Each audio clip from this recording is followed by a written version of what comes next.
Olá, e aí, tudo bem com você? Hoje a gente vai falar sobre a produção de provas no processo penal. Segundo o Código de Processo Penal, abre aspas, o juiz formará sua convicção pela livre apreciação da prova produzida em contraditório judicial, não podendo fundamentar sua decisão exclusivamente nos elementos informativos colhidos na investigação, ressalvadas as provas cautelares não repetíveis e antecipadas. Fecha aspas. Fique comigo, Fátima Uchoa, a partir de agora, para a gente entender direito esse tema com os nossos dois convidados.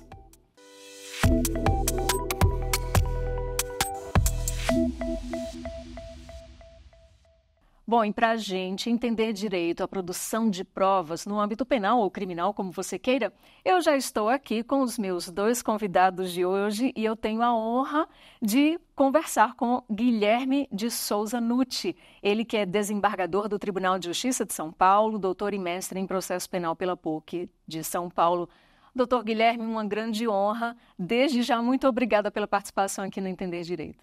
Honra minha pelo convite. Eu estou muito satisfeito de participar da TV Justiça e estou aqui à disposição para nós termos um diálogo bastante interessante sobre provas. Também estou aqui com o meu outro convidado e eu tenho a honra de conversar com Cláudio José Langroiva Pereira, que é advogado, doutor em Direito Penal e em Processo Penal pela PUC de São Paulo e professor de Direito Processual Penal na mesma instituição. Seja muito bem-vindo aqui ao Entender Direito de hoje, doutor Cláudio. Muito obrigado, uma alegria estar aqui no Entender Direito, aqui com a TV Justiça, para poder colaborar aí com meu amigo Guilherme Nutti. Na verdade, nós estamos aqui com o professor Guilherme Nutti, né? Mas é uma alegria estar aqui presente também.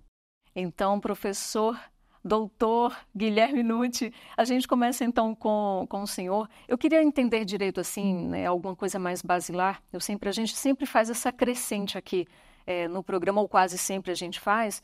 Eu queria entender sobre a produção de provas no processo penal, que o senhor explicasse assim, o que seria então a persecução penal e a instrução criminal, porque isso sim tem tudo a ver com a produção de provas nesse âmbito aí criminal, né? Então, só para a gente começar, vamos dar esses conceitos básicos.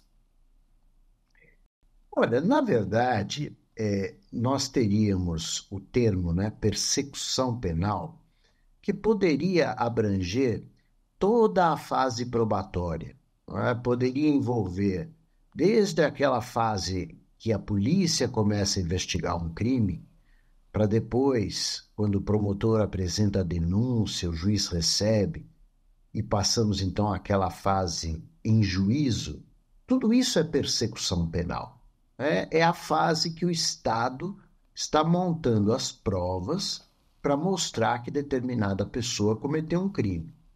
Agora, a gente nota muitas vezes que, na prática forense, alguns preferem denominar persecução penal só aquela fase de investigação e guardar o termo instrução criminal para aquela fase em juízo.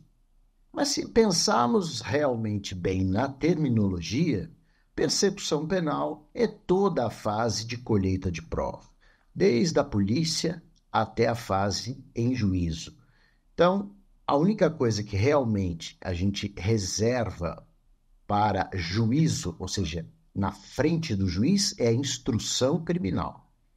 Agora, a persecução penal seria toda aquela fase de colheita de prova, abrangendo desde a investigação até mesmo aquilo que se faz na frente do juiz. Doutor Cláudio, então qual seria o momento preciso ou o momento próprio para se produzir provas dentro aí da persecução penal? Nós temos que entender que, como o professor Guilherme bem colocou, na primeira fase, que é essa fase inicial da persecução penal, que é a investigação, dois objetivos princípios estão lá. Primeiro, a colheita de provas da existência do fato criminoso. Aquilo que nós chamamos aí em direito de materialidade. Nesse primeiro momento, as provas são colhidas pelos investigadores, pela parte da persecução penal ativa na investigação, dessa existência, a prova da existência da materialidade. E eles vão colher aquilo que nós chamamos de indícios. São provas circunstanciais, são elementos circunstanciais, são indícios, inícios de prova a respeito de quem seriam os autores, quem são os suspeitos da autoria desse crime. Isso na fase inicial.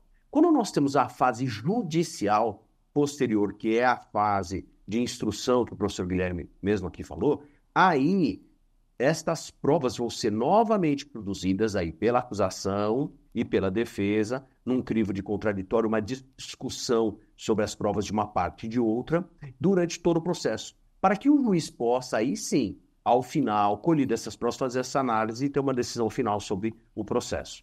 Agora sim, doutor Guilherme, a gente percebe que ainda há muita confusão com as terminologias usadas aí nesse âmbito aí criminal. Inclusive, eu falo por mim e eu sei que muitos estudantes aí graduandos do curso de Direito, eles também têm essa dúvida, né? A confusão entre os termos inquérito policial, investigação e notícia-crime. Eu queria saber, assim, de forma objetiva, quais são as diferenças, né? O que caracteriza cada instituto?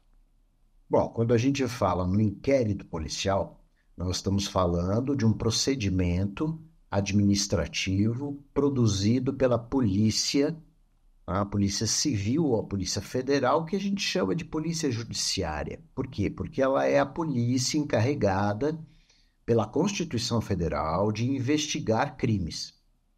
Então, é esta polícia que instaura o inquérito policial sob a presidência de um delegado de polícia estadual ou de um delegado federal, quando é a diferença de crimes estaduais ou federais, e este delegado conduz essa investigação, que é o inquérito policial, para quê? Para formar aquele monte de provas necessárias para convencer o promotor de justiça de que há um crime e há um autor. E aí ele, então, apresenta a denúncia para o juiz. Quando se fala em uma investigação, é um termo mais amplo. E aí a gente tem que pensar, investigação pode ser o inquérito policial, mas hoje o Supremo Tribunal Federal permite que o Ministério Público também coordene investigação. E o Ministério Público chama essa investigação de procedimento investigatório criminal. Então temos aí outro tipo de investigação. A chamada notícia-crime, aí é aquela notícia que qualquer pessoa pode levar ao conhecimento da autoridade, geralmente a policial, né, a respeito de um crime. Então, notícia-crime ou notícia criminis, não é como a gente usa em latim, é apenas aquela notícia, aquela informação de que um crime aconteceu. E se esse crime for de ação pública, o Ministério Público ou a polícia vão dar início a essa investigação. Excelentes explicações, doutor Guilherme. Então, doutor Cláudio, agora com o senhor, a gente tem aí a chamada teoria do standard probatório. O que seria isso? A teoria do standard probatório, ela é uma teoria advinda do direito denominado anglo-saxão, né? Aquilo que nós ouvimos falar do common law, ou que muito nos chega aí pela TV, pelos canais com os filmes, no direito costumeiro exercido nos Estados Unidos, na Inglaterra, na Austrália, que é um pouco diferente do nosso, né? Um direito oriundo de regras costumeiras, de construção de decisões que são vinculantes. Nosso país tem um sistema de legislação mais engessado, chamado de civil law, que é um sistema positivado. Mas esses estándares probatórios são definições que estabelecem graus da prova, de confiabilidade da prova, para afastar aquela chamada, no direito anglo-saxão, de dúvida razoável. Então, o que acontece? Alguma matéria probatória, para ela ser determinante para a identificação de um fato criminoso ou para a autoria desse crime por parte de uma pessoa, ela teria que superar determinados estándares probatórios de segurança. Não bastaria essa situação simplesmente ser colocada e ser superada porque, por exemplo, o depoimento de um policial, como o policial tem, por ser funcionário público, tem fé pública, o depoimento dele é suficiente para uma condenação. Então, esse não é um estandard probatório válido. Nós precisamos de uma prova mais robusta, por exemplo, com uma perícia ou uma testemunha ou a localização dos objetos do crime com o indivíduo, e aí por diante. Esses estándares são adotados no país de uma forma um pouco diferente, porque o nosso país adotou na Constituição Federal o princípio da inocência ou da presunção de inocência. Ninguém poderá ser considerado culpado até o trânsito em julgado da sentença penal condenatória. Então, todas as pessoas que passam por uma investigação ou por um processo são consideradas presumidamente inocentes até ter uma sentença condenatória que não cabe mais recurso. Aí muda a situação. Mas dentro desse contexto, se colocou claro que há que haver um conjunto probatório sólido, seguro, para que o juiz, apoiado nesse conjunto, possa afastar essa presunção de inocência de forma segura ou da maneira mais segura possível para garantir uma decisão justa. E pode ser absolutória ou condenatória, mas uma decisão justa. Então, esse modelo de standards ou teoria de standards probatórios, que vem do direito chamado anglo-saxão, esse direito costumeiro, eu falei, que é o direito que nos chega mais comumente aí nesses filmes, nessas comunicações a respeito do Poder Judiciário estadunidense, ele tem isso arraigado lá, dentro de uma forma escalonada, mas aqui ele é transformado, ou melhor, adaptado ou adotado dentro desse contexto de presunção de inocência, que é um contexto que é trazido não só pela Constituição Federal, a Convenção Americana de Direitos Humanos também nos traz isso, e que exige que para que eu afaste a inocência de um indivíduo, há que haver um conjunto probatório seguro e eficaz o suficiente para afastá-lo. Por quê? Porque, havendo dúvidas, existe um princípio processual penal decorrente do princípio da inocência, que é, havendo dúvidas, indúbio pro réu, ou seja, na dúvida eu mantenho a favor do réu. Por quê? Porque ele é presumidamente inocente. Então, o estando probatório, ele trabalha dentro desse contexto da validade da prova suficiente a afastar essa presunção de inocência. Entendi. Eu não sei se o professor Guilherme acha que está certo, eu preciso da correção dele, porque o professor Guilherme conhece tudo, e ele é meu professor também, viu? Não, de jeito nenhum. É que, na verdade, standard probatório seria qual o nível de prova necessário para a gente condenar, né? Exato. No Brasil, a gente tem, na nossa linguagem, a gente não usa, evidentemente, esse patamar probatório. A gente usa o sistema da livre convicção motivada, né? O sistema da persuasão racional. O juiz está livre para apreciar todas as provas produzidas pela acusação, pela defesa, de uma maneira livre, né? Como eu acabei de dizer, de uma maneira sem amarras, né?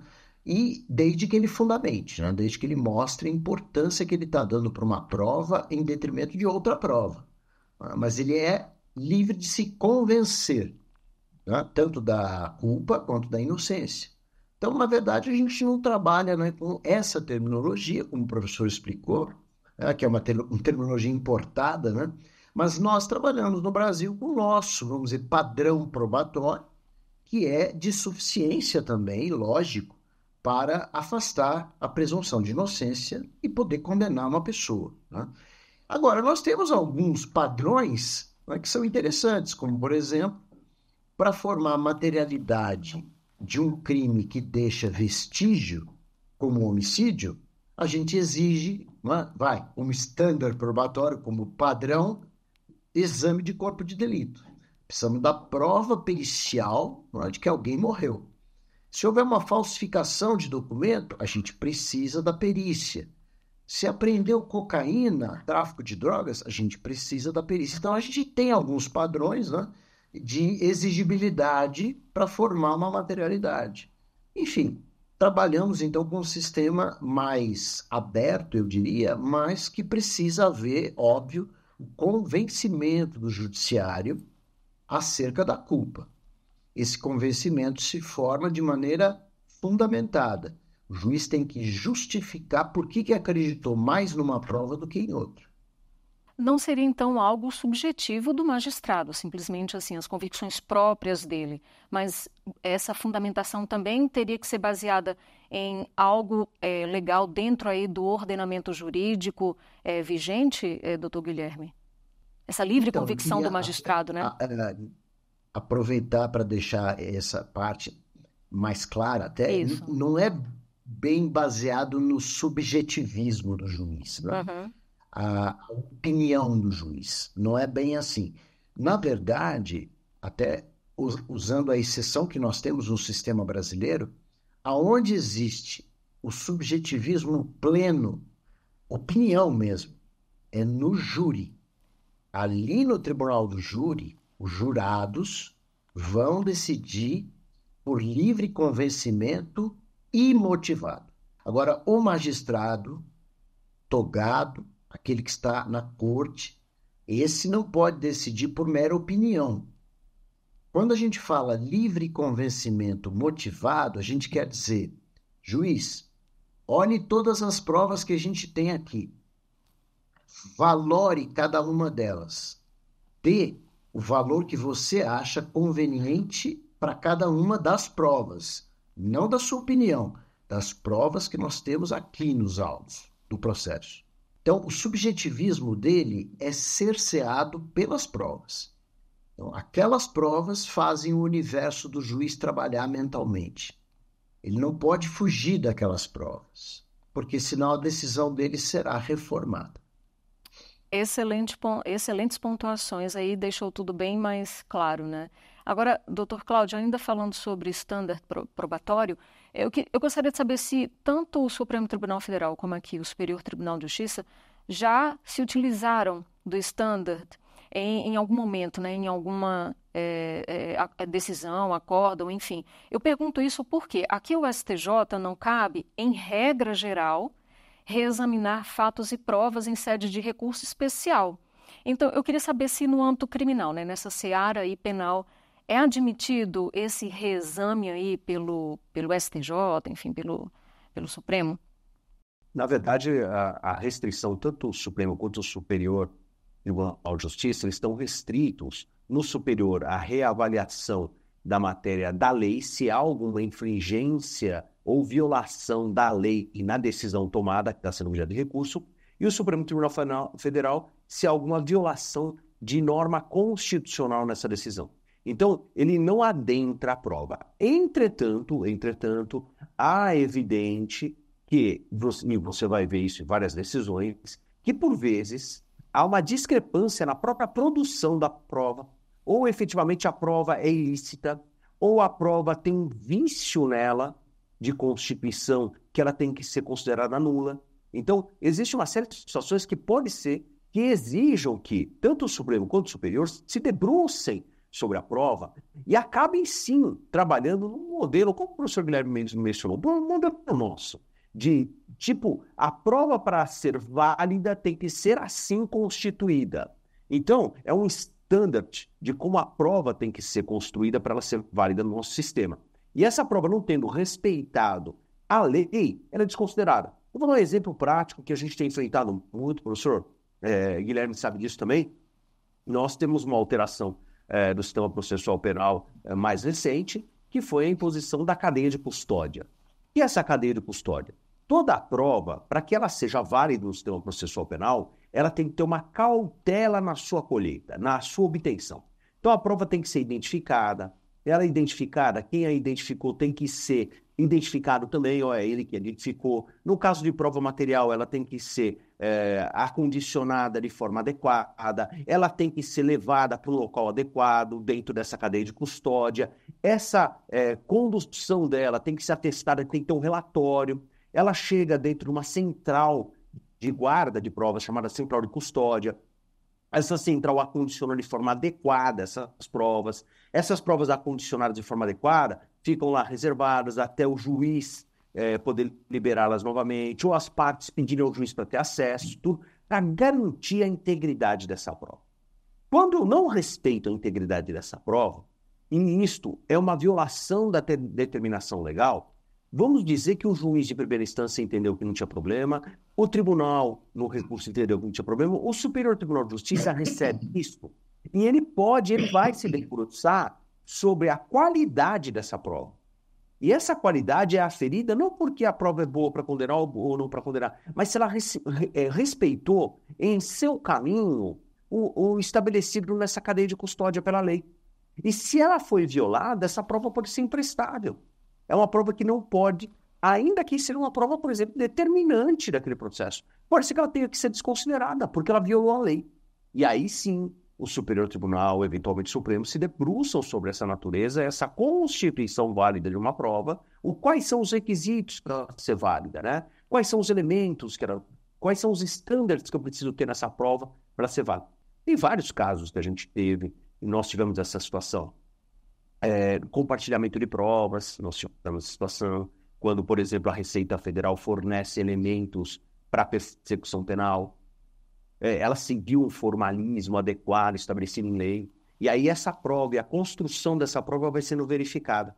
Não é só o que a prova leva a identificar, mas é como é que ela foi construída, capaz de, efetivamente, servir ao universo jurídico, servir ao processo como um elemento válido. Então, nesses momentos, você pega o Superior, o Supremo, se debruçando dentro desse sistema. Em relação à palavra da vítima, né? A gente sabe que se torna até uma prova preponderante aí diante de crimes contra a liberdade sexual, contra o patrimônio e também envolvendo aí situações de violência doméstica. Eu gostaria de saber como é que se estabelece o peso da palavra da vítima nessas situações. Olha, essa é a pergunta de ouro, porque essa é a pergunta que todos os meus alunos fazem. Então, às vezes, quando eu estou dando aula de direito penal, e aí eu estou dando aula sobre estupro de vulnerável, sobre violência doméstica, eles perguntam, professor, mas como é que prova isso? Aí eu digo, vai perguntar para o seu professor de processo, olha lá, o teu professor Cláudio, ele explica como é que prova. Eu só estou dizendo o tipo penal, como é que constitui um crime. Mas, brincadeira à parte, a gente tem na justiça, porque eu atuo nos processos no Tribunal de Justiça, e a gente tem que reavaliar a prova, e tem que analisar esses depoimentos. E eu vou dizer para vocês, isto é um enorme problema para o juiz. Não tem facilidade nenhuma. Porque realmente nós temos dois pontos que são importantíssimos e que são contraditórios. De um lado, nós temos a presunção da inocência e nós temos o direito à liberdade de uma pessoa que está em jogo, é o réu. Do outro, nós temos só a palavra de uma vítima. Porque vários crimes, como esses mencionados agora, crimes sexuais e violência doméstica, são crimes ocultos por natureza. São crimes praticados a quatro paredes. Não são praticados na rua, na praça, no shopping. São praticados dentro de casa. E o que você tem muitas vezes é isso mesmo. É a palavra da vítima dizendo, fui estuprada. E a palavra do réu dizendo, de jeito nenhum, isso não aconteceu. Às vezes até o réu diz, tivemos relação sexual, mas foi consensual. Agora ela está dizendo que eu estuprei. Isso é um problema. Violência doméstica é a mesma coisa. Ele me agrediu. Não agredi.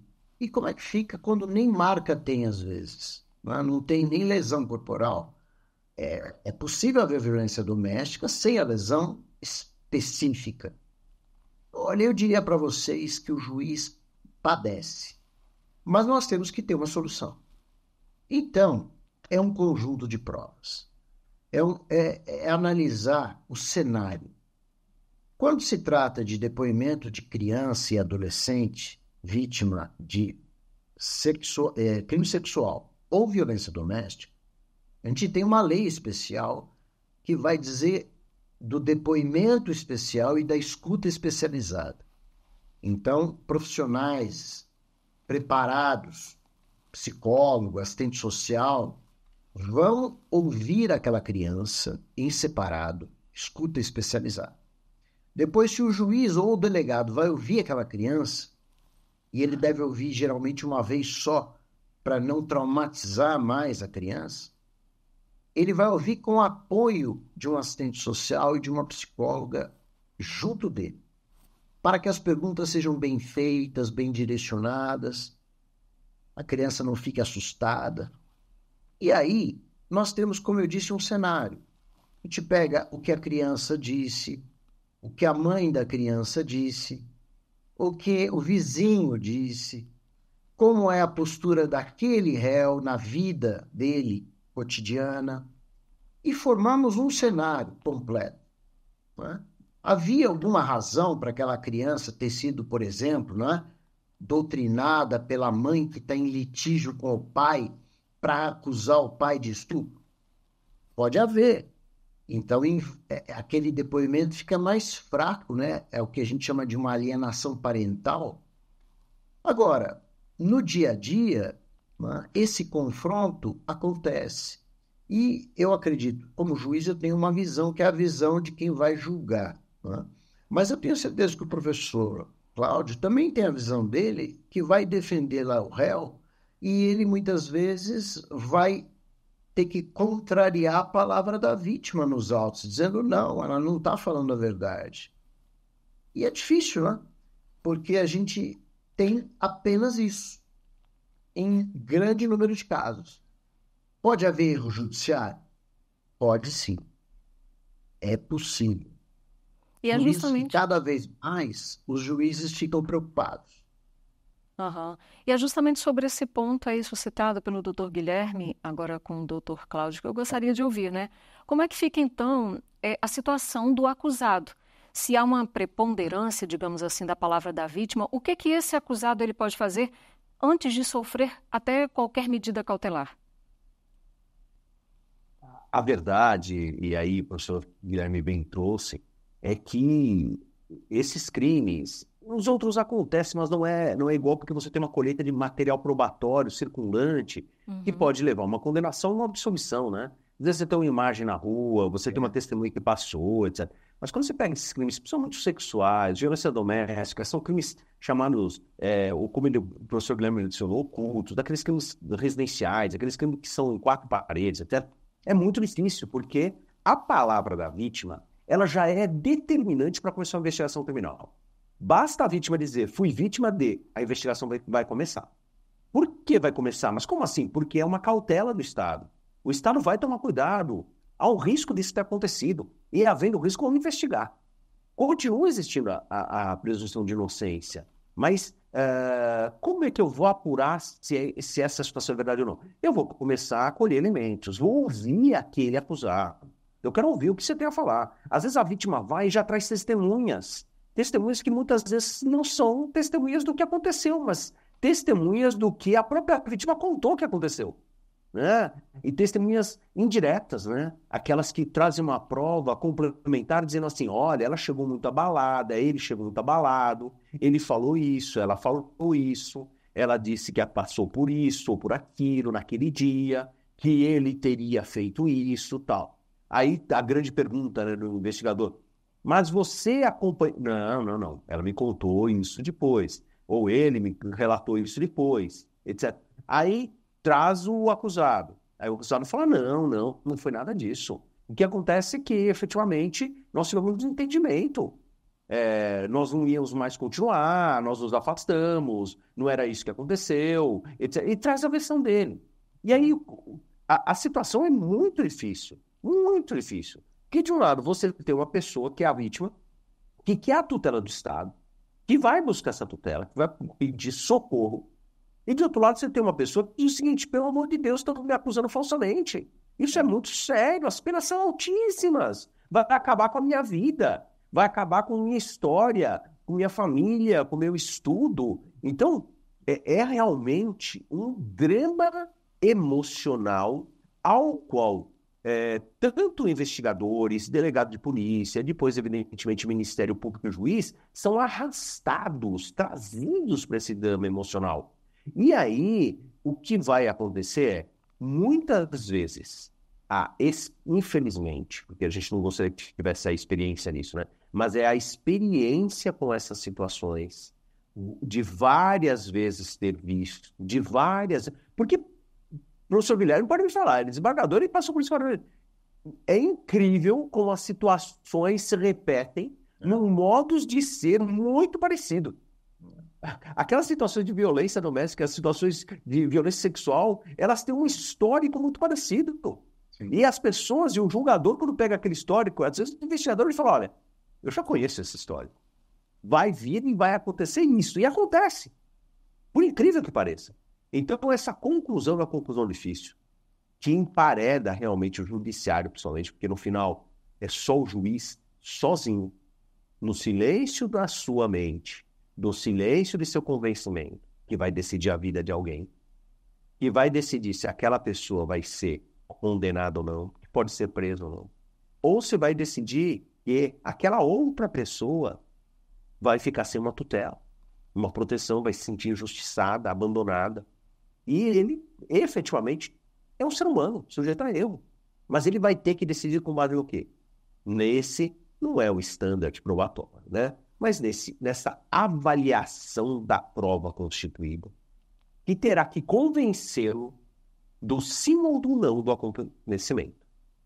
E, efetivamente, quando só tem o depoimento da vítima, será o convencimento a partir desse depoimento e o convencimento a partir do depoimento do interrogatório do réu, sendo que o réu tem direito a ficar em silêncio, tem direito a não comparecer com a verdade, e vai ficar nesse drama. E o que ele vai fazer? Ele vai tentar ver se tem arestas que não fecham, horários que não batem, situações que não se completam, alegações que aparecem subjetivamente e que acabam sendo mais exploradas para entender aquilo, se não é uma vingança, se não é uma acusação. Exato, contradições. E aí, realmente, eu digo assim, na figura de advogado de defesa, na figura também de professor, mas nunca na figura de juiz, que é o juiz criminal, que é muito difícil, muito difícil. Eu ainda brinco, eu tenho uma certa facilidade porque eu só prefiro pessoas inocentes, então é mais simples, né? Mas é uma situação realmente delicada, e eu digo a todo aquele que segue a seara jurídica, por isso que é uma profissão, seja do advogado ou do promotor do juiz, que tem que ter muita coragem. Não é para qualquer um ser da área jurídica e não é para qualquer um ser juiz. Com certeza uma situação muito complexa e muito difícil, né? Uma tarefa muito difícil aí também para um advogado defender, de repente, quem é acusado e para o magistrado também julgar, porque lidam, né? Ambos lidam aí com as vidas das pessoas, a liberdade das pessoas. Eu realmente não queria estar na pele de vocês, prefiro estar aqui como entrevistadora, é mais tranquilo. Então, doutor Guilherme... Eu ia falar do promotor, mas eu não vou falar não, viu? Eu ia mencionar, Guilherme, a figura do promotor, mas eu não vou falar não, vai que alguém fica bravo depois vai me falar. Mas é muito complexa mesmo, a situação muito complexa para todos esses operadores do direito, né? Na função agora de entrevistador, eu quero saber do doutor Guilherme, né, que é uma questão ainda muito aberta para discussões aí no mundo jurídico, se refere ao uso de provas produzidas na fase do inquérito policial, né? Se essas provas elas podem servir aí para lastrear a sentença condenatória. Eu gostaria de saber, então, as suas ponderações. Bom, essa é outra questão, não é, que é muito polêmica na doutrina e leva, logicamente, a jurisprudência dos tribunais à mesma polêmica. Valeria uma prova produzida na polícia, sem contraditório, sem ampla defesa, para condenar uma pessoa em juízo? Em tese, nós teríamos que dizer que não. Porque no processo penal brasileiro, que é o devido processo legal, precisa ser respeitado, existem os princípios da ampla defesa e do contraditório. Isso só se realiza em juízo, quando o réu, com seu advogado, pode contrariar a prova produzida pela acusação. Ora, se a gente usar uma prova produzida na polícia, sem contraditório, sem ampla defesa, portanto, sem a participação do acusado, para condenar esse acusado, é um contrassenso, né? Então, eu me lembro que na reforma que houve em 2008 do Código de Processo Penal, no artigo 155, houve a primeira tentativa de tirar do âmbito do juiz o inquérito policial. Então, tudo aquilo que foi produzido na polícia não era para entrar em juízo para ser avaliado. Não passou. Acabou a redação do 155 dizendo que as provas produzidas na polícia não podem valer sozinhas em juízo. Mas se elas forem confirmadas por outras provas, pode. De novo, houve uma tentativa com os juízes das garantias, agora em 2019, para tirar o inquérito da mão do juiz. E, novamente, não deu certo. Né? Porque aí foi um julgamento, o Supremo Tribunal Federal disse, não, vai ficar o inquérito nos autos. Então, o juiz tem acesso a essa prova. Como é que funciona hoje? Provas periciais são feitas, como regra, na polícia mesmo. Um exame necroscópico, um exame de cadáver, é feito lá na polícia. Né? Às vezes até antes de conhecer o suspeito, o autor do homicídio. Já está feita a perícia. Então, droga apreendida. O laudo é feito lá na polícia. Essas provas acabam indo para o juiz, prato pronto. É difícil para o réu rebater. Embora ele possa pedir uma contraprova, ele possa entrar com assistente técnico, mas é difícil. Porque a prova está pronta. Agora, prova oral, testemunhas, a gente devia levar em consideração apenas o que está em juízo. É o que eu acho.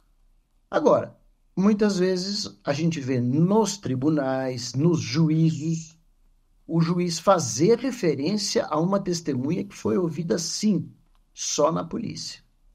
Depois ela sumiu. E esse depoimento acaba usado para condenação.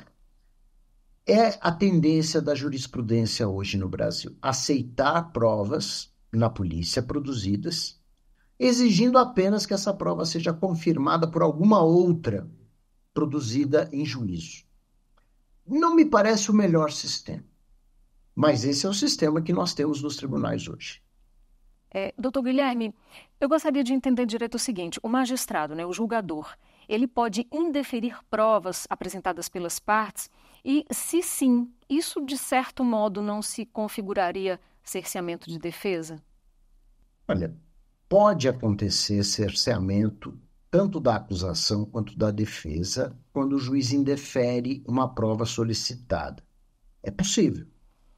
Mas a própria lei diz que o juiz só deve aceitar as provas que sejam pertinentes ao caso e que ele considere razoáveis para formar o seu convencimento. Então, a parte não tem direito de produzir qualquer prova, ouvir qualquer pessoa, não é? Juntar qualquer documento, porque senão, muitas vezes, a parte tumultua o processo. Pode juntar documento demais, ouvir pessoa que não interessa. Então, o juiz tem que, presidindo a instrução, ele tem que corrigir esses problemas, dizendo, olha, essa prova não interessa, aquela prova interessa. Mas nessa atividade de aceitar a prova ou não aceitar, pode haver abuso. Sim, pode. Então, o que se faz? Indeferiu, põe a justificativa nos autos, por causa disso, disso, disso. Futuramente, seja o promotor, seja o advogado, vai levantar para o tribunal a questão. Olha, fui cerceado aqui. O tribunal vai ver as razões que o juiz deu e vai dizer, ok, foi cerceado. Anula o processo, manda fazer de novo. Ou vai dizer, não, está certo o indeferimento. Essa prova não era mesmo útil ao processo. Então, não é uma questão também de simples resolução. Às vezes, há de ser reavaliada por um tribunal. E o tribunal também vai fazer o mesmo critério do juiz, se a prova era ou não pertinente àquele caso. Então, pode haver cerceamento e, às vezes, não é. Às vezes, é realmente um indeferimento razoável. Nossa linha aí, se eu puder completar, meu querido professor Guilherme, nós temos que lembrar que essa é uma discussão gigantesca no sistema processual penal. Somente nesses processos gigantescos que nós tivemos aí, esses processos de corrupção, etc., processos realmente grandes. Por quê? Tem duas situações. Nós vemos muitas vezes em que são trazidas provas simplesmente para trazer a boa figura do acusado, né? Então, as chamadas provas de antecedentes. Então, traz o primo, a tia, traz o outro, traz o vizinho, para dizer o quê? Não, ele é boa pessoa, ele é uma ótima pessoa, etc. Mas não sabe nada sobre o fato. Não tem nada de determinante para o fato. E vários juízes, inclusive, que falam, doutor, testemunho de antecedente? Você não quer substituir por uma declaração? Às vezes substitui, faz uma declaração dizendo que é uma ótima pessoa, traz uma declaração. Por vezes, dependendo de quem vem, a declaração até é melhor do que ouviram. Porque às vezes a pessoa é arrastada e acaba chegando lá, e às vezes uma prova produzida pode não ser tão boa quanto a defesa espera, né? Eu já tive caso, não comigo, mas eu já tive caso que eu acompanhei, em que a testemunha de defesa chegou a um ponto em que o juiz falou, doutor, vamos dispensar a testemunha?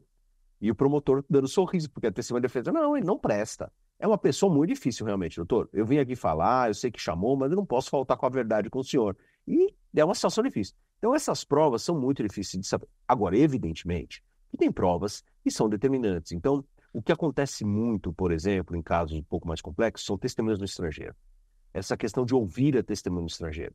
Ouvir a testemunha no estrangeiro é complicado. Então, o juiz vai expedir uma carta rogatória, vai permitir que se faça uma oitiva dessa pessoa por meio eletrônico, né, por meio midiático. Não, mas usa o Skype, usa o Zoom, usa algum outro instrumento. Pode ser, mas e quem vai garantir onde ela está, se ela está acompanhada, é uma testemunha, se ela não está sendo induzida, etc. Então, são provas difíceis. E aí, o juiz, evidentemente, questiona. Essa prova é determinante? O que ela pretende produzir? Qual o objetivo que se quer com esta prova? Né? Ele não vai perguntar o que a pessoa vai falar, mas ele vai, pelo menos, arguir isso. E aí ele toma uma decisão. Essa decisão pode ser uma decisão correta ou não, nós não vamos saber nunca, a não ser que ele a tome. Mas ele a toma fundamentadamente, buscando uma solução adequada para o processo. Né? Deixa eu te contar, o Cláudio, deixa eu te contar Fala uma história. agora. Sim. Você vai gostar de ouvir essa história. Eu era estagiário e eu ia assistir a audiência. E um dia eu estava numa sala, numa vara criminal, assistindo a audiência, para depois o juiz assinar minha carteirinha de estagiário. E essa de testemunha de antecedentes. O juiz, ele chegava para a testemunha e falava... Primeiro ele falava para o advogado, é testemunha de antecedentes, doutor? É testemunha de antecedentes. Aí ele virava para a testemunha e falou assim, o réu é honesto, trabalhador, a melhor pessoa do mundo? Aí a testemunha falava, é. Aí ele virava para o advogado e falava, o senhor tem pergunta? Aí o advogado dizia assim, eu queria saber se ele é bom marido. Aí ele fala, indefiro porque já está subentendido, ele é a melhor pessoa do mundo. O senhor tem alguma outra pergunta? Aí o advogado podia perguntar qualquer coisa, que ele falava, já está subentendido na melhor pessoa do mundo. Com isso, levava uns 2 minutos e ele terminava o depoimento. Isso daqui ficou na minha cabeça, nunca mais saiu. Viu? Mas é realidade. Esses causos que são reais e que acontecem, as pessoas acham que não existe. E tem sim, muito, né? E muito. Eu vou falar no tocante à testemunha, já que o professor Guilherme deu espaço, eu vou contar uma. Eu estava numa sala de audiência, testemunha de acusação. Eu não vou contar o juiz, porque nós conhecemos, inclusive um ótimo juiz, mas naquele momento, tanto que depois ele se deu por suspeito, ele começou a arguir a testemunha. E a testemunha de acusação trazendo elementos que favoreciam a defesa. E nós, tudo ótimo. E o juiz começou a ficar nervoso. Aí veio e começou a pressionar, falando, a senhora está sujeita às penas do falso testemunho, a senhora sabe que mentir é crime. E ao ponto que a testemunha começou a chorar. Começou a chorar, eu intervi. Falei, excelência, o senhor está constrangendo testemunha. Virei para o Ministério Público e falei, doutor, é sua testemunha. O Ministério Público falou, não me coloque no meio disso, eu não tenho nada a ver com isso. O problema é com o juiz. Então, são situações caricaturescas que aparecem e que muito tem a ver, às vezes, com que a prova que não precisava ser produzida ou que está sendo produzida em sentido contrário e que o juiz vai ter que avaliar. Então, assim, realmente, esse indeferimento de prova é muito delicado, mas ele acontece para manter a regularidade, o bem-estar e a segurança jurídica no processo. Bom, mas nessa situação a gente sabe que a nossa lei maior, a nossa Carta Constitucional, ela prevê que ninguém é obrigado a produzir provas contra si mesmo. tomando com base essa premissa, eu gostaria de saber se um acusado, ele pode, mesmo durante o interrogatório, né, o meio pelo qual são feitos aí questionamentos a um acusado, ao réu, esse réu ele pode permanecer em silêncio, mesmo que isso custe aí a opinião equivocada do magistrado, ou seja, é considerado um direito do réu e mesmo assim, né, mesmo ele pode usar esse direito mesmo que induza o magistrado a erro. Doutor Cláudio, por favor. Essa é uma questão já consolidada, é uma vasta jurisprudência do Supremo Tribunal Federal que apreciou essa questão constitucional. Todo aquele acusado, todo aquele indivíduo que é sujeito à persecução penal tem o direito de não produzir prova contra si mesmo. Então, dentro deste direito constitucional de não produzir prova contra si mesmo, está a possibilidade dele mesmo ficar em silêncio, né? Para que a palavra dele efetivamente não seja usada contra ele, né? Nós vemos muitos filmes americanos, a Lei Miranda, né?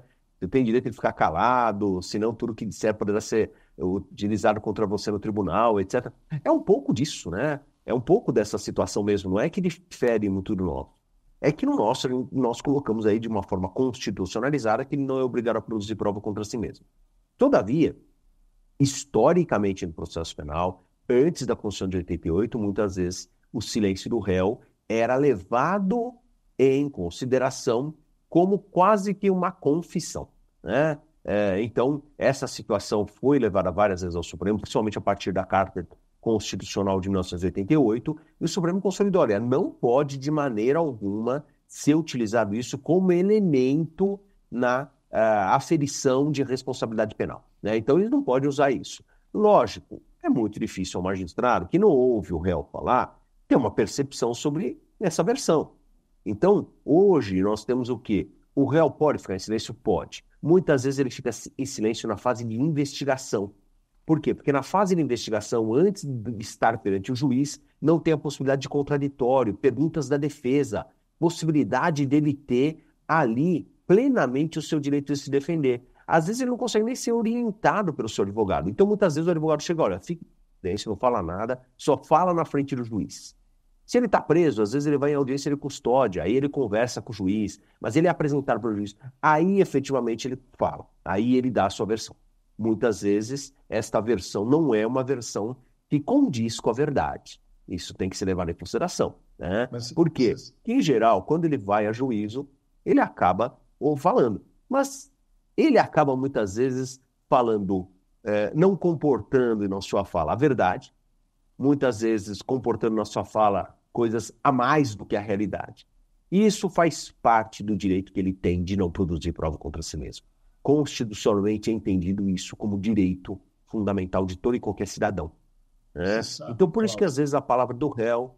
Oi, fala aí, Guilherme. Eu queria até te complementar um detalhe. Você sabe que está aumentando o número de réus que ficam em silêncio em juízo. Eu estou começando nos recursos. Antigamente era só na polícia, né? E em juízo ele falava alguma coisa porque tinha medo que o juiz usasse a história do quem cala consente. Mas Exato. eu tenho visto agora alguns réus em silêncio para o juiz. E eu acho até interessante, sabe? Porque eu, por exemplo, ao julgar, eu não levo em conta se o indivíduo ficou quieto. Eu acho que a gente tem mesmo que desprezar. E ponto final, direito dele, né? E sabe que alguns advogados até orientam, porque às vezes o cliente é atrapalhado. Ele não tem um raciocínio linear. Então ele vai falar, às vezes vai falar até a verdade, mas ele se perde, entendeu? Aí o advogado fala, é melhor você não falar nada. Você entendeu? Doutor Guilherme, aproveitando esse gancho aí, agora em vez do silêncio, o réu confessa ter cometido algum crime. Qual seria o peso dessa confissão, né? Seria o bastante para condená-lo? Olha, esse ponto de confissão valer sozinha como meio de prova, eu pessoalmente não aceito. Até a minha dissertação de mestrado foi sobre esse tema, o valor da confissão. E não é possível a gente ter uma condenação com base só na palavra da pessoa. Muita gente fala, mas por que não? Quem é que vai se autoacusar para ir parar na cadeia de graça? Olha, gente, tem muitas razões. Muitas razões. A gente nem pensa que existem tantas. Mas eu vou dar um exemplo para vocês, exemplos que vocês vão poder assistir no filme lá no Carandiru, que é do excelente livro do Drauzio Varela. Tem um personagem ali que, para ganhar um colchão na cela, para poder dormir num colchão, ele assume um homicídio de um outro indivíduo, que é lá o chefão daquele pedaço. Se você se basear só na palavra do réu, ele está fazendo uma confissão falsa para ganhar um colchão, às vezes para ganhar droga. Não dá para a gente ter segurança jurídica. Então, a palavra isolada do réu no Brasil não vale. Aliás, é o que está no nosso código. Se vocês olharem lá na confissão, no artigo 197, está lá. Né? A confissão associada às outras provas terá um valor. Então, a contrário senso, né, não vale se for sozinha. Essa é a tendência que eu tenho observado nos tribunais. Agora, veja, e se ele confessar? Ele ganha atenuante. Eu defendo que deveria ser causa de redução da pena, ou seja, mais que atenuante, porque ele está colaborando com sinceridade. Ele precisaria realmente ter essa vantagem. Agora, também vou dizer para vocês, tenho notado, em muitos casos, aumentar também o número de confissões. E sabe quando? Quando o acusado é reincidente, muitas vezes ele confessa, porque a confissão hoje, conforme o STJ, inclusive, já padronizou o entendimento, é uma atenuante preponderante.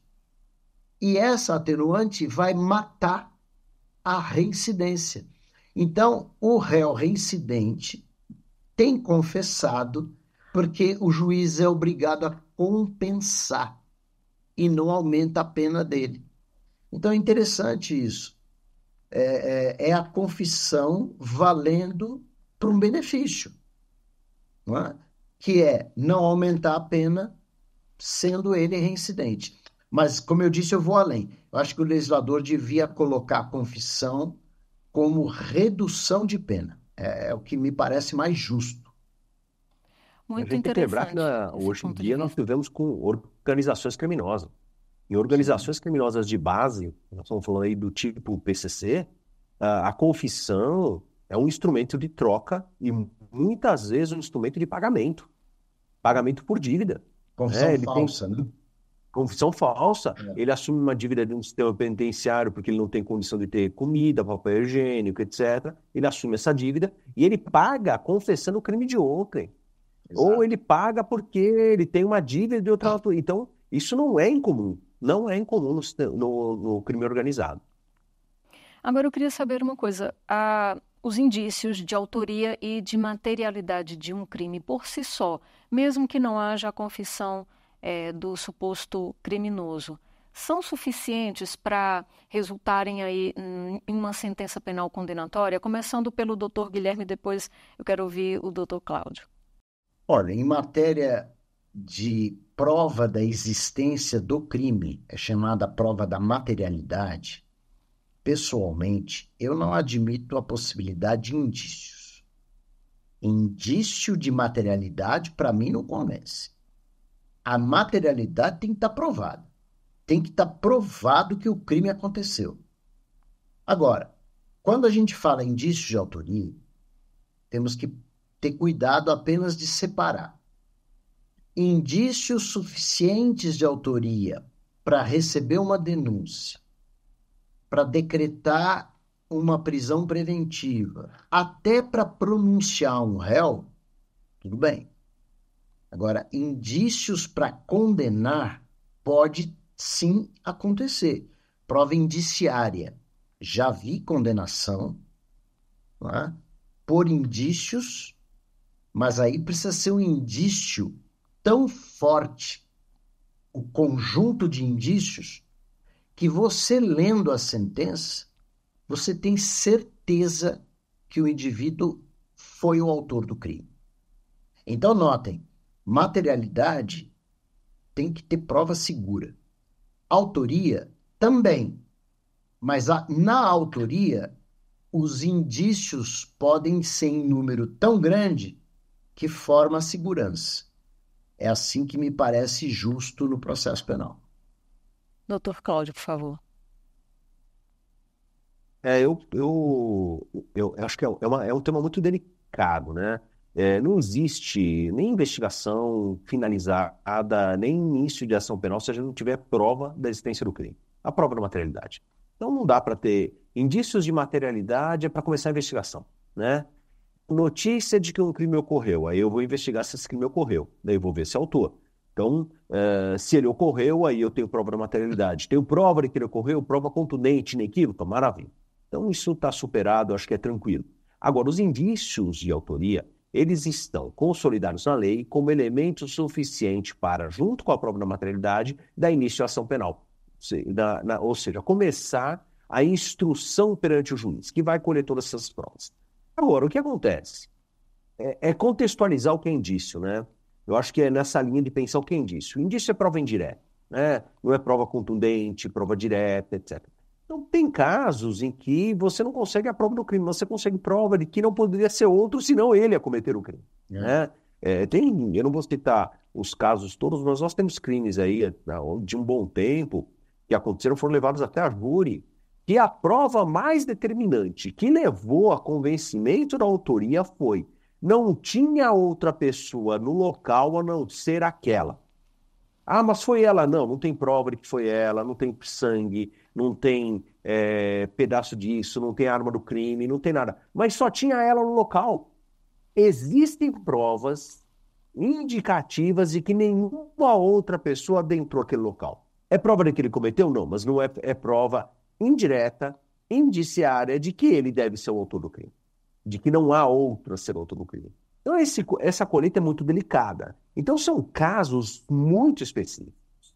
Eu não me rendo a ficar tranquilo com uma sentença condenatória apenas com indícios. Existe, como o professor Guilherme colocou. É lógico que, como advogado, eu tenho uma visão também. Lógico, somos ambos professores e vamos cuidar de tratar isso de uma forma academicamente segura, juridicamente. Mas a realidade, às vezes, é diferente. A realidade do dia a dia do processo, às vezes, é diferente, né? Então, eu entendo isso. Considerar uma possibilidade de isto existir, sim, mas em casos muito específicos, quando há um conjunto indiciário significativo que leva a essa conclusão. E não um indício isolado, etc. Como o professor Guilherme mencionou, né? Há uma série de indícios, aquele conjunto chega à conclusão, não tem como não ser esse indivíduo. Né? Como o professor Guilherme falou, você lê a sentença e na sentença você fala: eu tenho certeza que foi o indivíduo. Né? Você não tem a prova direta, mas você tem uma série de provas circunstanciais, chamadas de indícios, que levam a essa conclusão. Olha, eu vou fazer uma confissão agora. O roteiro que a gente preparou dava para um semestre inteiro da graduação, mais 2 horas de programa, 2 programas, entender direito. Mas, infelizmente, o nosso tempo chegou ao fim. Conversa excelente, muito boa. Deu mesmo para entender direito esse assunto. E pena que aí faltaram vários pontos, porque o nosso tempo é curto, é limitado. Mas eu só tenho a agradecer mesmo pela aula dada aí pelo desembargador do Tribunal de Justiça de São Paulo, doutor Guilherme de Souza Nutti. Muitíssimo obrigada, doutor Guilherme, mais uma vez. Obrigado a vocês pelo convite. É uma honra participar da TV Justiça, participar, afinal de contas, de mais uma atividade do Superior Tribunal de Justiça. Enfim, eu estou sempre à disposição. Nosso programa, então, roda na TV Justiça, na Rádio Justiça, vai para as plataformas oficiais digitais do Superior Tribunal de Justiça. Embolando aqui, mas vamos lá. Agradeço também a aula brilhante do advogado Cláudio José Langroiva Pereira. Muitíssimo obrigada, muito obrigada mesmo pela disponibilidade aí diante de sua agenda aí tão cheia de demandas, doutor Cláudio. Muito obrigada. Nada, foi uma oportunidade maravilhosa de estar aqui no Entender Direito, junto ao Superior de Justiça, um convite maravilhoso que eu recebi. Estar aqui com meu querido e dileto amigo professor Guilherme Nutti, a quem estamos lá compartilhando a cátedra lá na universidade, na PUC, é uma honra também ter participado. Com toda certeza eu fiquei muito feliz. Eu acho que é um debate, uma construção um pouco alinhada, porque nós temos esse pensamento muito próximo, garantista, visionário e seguro do direito, mas é uma grande oportunidade de trazer um pouquinho disso também para as pessoas que nos assistem aí, através do Entender Direito, que é um programa aí já consagrado do Superior Tribunal de Justiça, da TV Justiça, e eu agradeço muito essa oportunidade. Nós te agradecemos com toda certeza. Eu, em nome de minha equipe aqui que está por trás das câmeras, mais uma vez, muito obrigada. Claro, né? Eu agradeço demais a sua companhia até agora aqui comigo no nosso Entender Direito. Se você gostou do nosso programa, curta, comente, compartilhe à vontade. Assista onde, quando quiser e quantas vezes você quiser pelas nossas plataformas digitais de vídeo e de áudio, como Spotify e YouTube. Também estamos na TV e na Rádio Justiça. E eu já conto com a sua companhia, viu? No próximo Entender Direito. A gente se encontra.